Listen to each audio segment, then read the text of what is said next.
छत्रपती संभाजीनगरच्या महानगरपालिका प्रशासकांनी कोट्यवधी रुपयांचा अपहार केल्याचा संशय भारतीय जनता पक्षाचे आमदार प्रशांत बंब यांनी व्यक्त केला।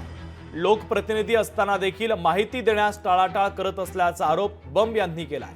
तर महानगरपालिका प्रशासक श्रीकांत यांच्यावर हा आरोप करण्यात आलाय। प्रशांत बंब यांनी महानगरपालिकेतील खर्चावर देखील आता प्रश्नचिन्ह उपस्थित केलाय।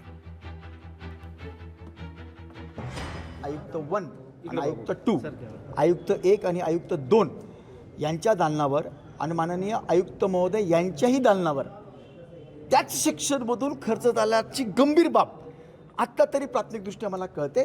थोडासा एक अर्धा एक तास मला जर दिला, त्याचे झेरॉक्स माझ्याकडे होते, थोडं बघतो आणि मला मी जी आत्तापर्यंत मीटिंग घेतली त्यामध्ये त्या मला आढळून येतं आहे। एकदा पूर्ण कागद येऊ द्या, मी तुम्हाला सांगतो किती लाख रुपये उद्योग साधारणतः 77 लाख रुपयामध्ये 2 दालनं आहेत, अतिरिक्त 1 आणि अतिरिक्त 2, आणि माननीय आयुक्त महोदयांच्या पण दालनावर जवळपास 23 लाख रुपयाचा तो खर्च आढळून येतोय।